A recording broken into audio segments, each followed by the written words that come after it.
Well, that was a rough 40 minutes. Just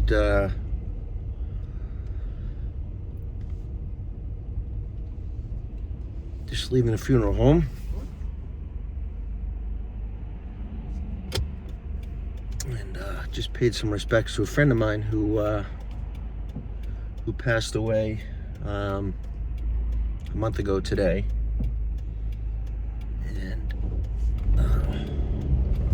I didn't know about it until Saturday night when I was at work. I got a call from his phone, and when I picked it up, I expected to hear his voice, and it was a lady friend of his that was on the other end, and identified herself and said that my buddy had passed away, and they were having a service for him today at 3 o'clock. And Ron was he was a good guy, and we weren't close friends. We didn't hang out a lot. I hadn't seen him in a few years, and actually the last time I think I saw him, he was working down at the hardware store that was down the street from my work, and he was working there mixing paint and just doing stuff. And he was a real handy guy, so I'm sure he was a great asset to that company that he worked for, but I don't think he ended up staying there very long. But anyway, I got this call, and I had so much emotions going through me when I got this call. One was, of course, grief and sadness for Ron, and the other was, it was just a little bit of anger. That I wish I had gotten that call sooner. Hey, Ron's not feeling well. Ron has cancer. We'd love for you to come see him or whatever, and I never got that call. I got the call when he was dead, for almost a month. And it's just some confusion there.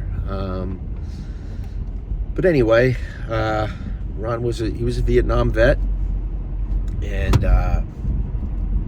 there was some members of the Navy there to present the colors, and it was a great little service. There was probably about 30 of us there. I only knew his son. Was the only person there that I knew, and some people got up and spoke and said some really nice things about Ron, and the things that they said were things that I would have said about Ron.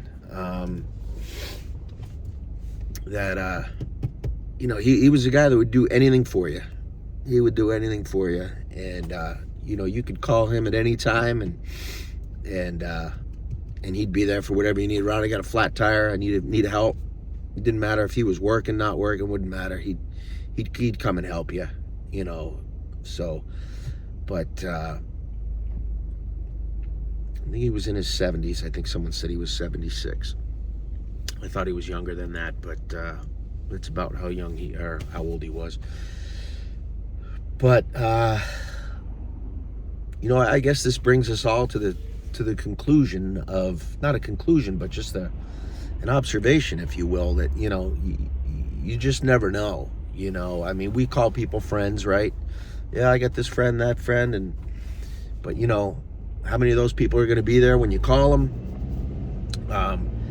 And then, shame on us for not, because last time I think I'd spoken to him on the phone maybe a year ago, and it's the same thing, right? Yeah, we'll get together. We'll hang out. We'll go out for coffee. We'll go out for a few drinks or whatever, and it just doesn't happen. It just doesn't happen. And then you get a call from your buddy's phone, and you're thinking it's him on the other end, and it's a loved one calling to tell you that he's passed, and that really sucks, And the one guy, Mike, there that spoke several times, he actually spoke and sat down, then he got back up and and said, I'd just like to add a little bit more about Ron. And oh shoot, I can't go that way. That bridge is closed. Went the wrong way home here. And I guess Ron was pretty sick, and he knew that he was not long for this world, if you will. And the gentleman that he befriended a few years ago, his name was Mike.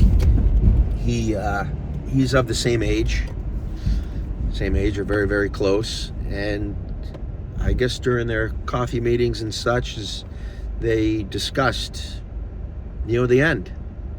They talked about, the afterlife and all that. And this fellow Mike, very nice gentleman, he apparently died when he was a young boy. He didn't say how old he was, but he said he was a young boy, and didn't say what happened, but he had passed away and was revived. But during that whole experience, he was above his body, watching and observing and listening to everything that happened to him until he was revived. And he told his family members about it, and but they said they never talked about it. They never talked about it after it happened. That they just kept it to themselves, and that was his story. And I believe him. I believe him 100%. And just fascinating, right? And you just never know. I'm a person of faith, and I'm a believer. So I definitely believe this man and his story. So, but boy, I was very emotional in there. And, but this guy, Mike, his last words were basically, Ron knew that the time was coming, and that he was peaceful with what was about to happen when he finally gave his last breath to this planet, and was basically, I guess, he was not afraid to move on, so. And I guess I don't know how many of us think of that stuff while we're here on this planet, but you just never know, right? Never know when you're gonna go. So, and this is something about what I'm trying to do right now, as far as talking about nothing, right? I have no immediate plan for what I'm going to talk about on my next video. No idea.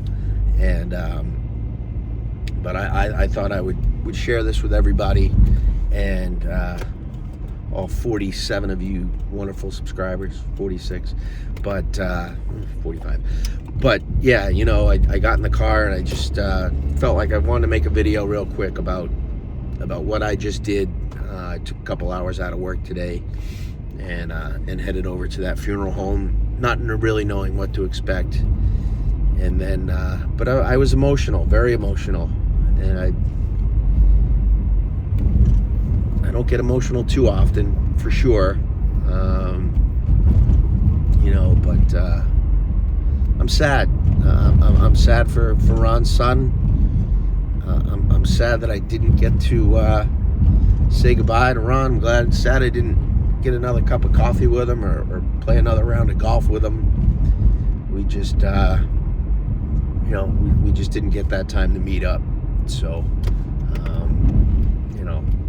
it sucks. But as a believer, I know that hopefully someday I'll see Ron again. So,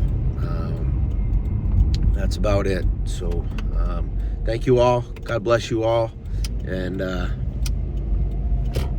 make sure you hug those ones you love.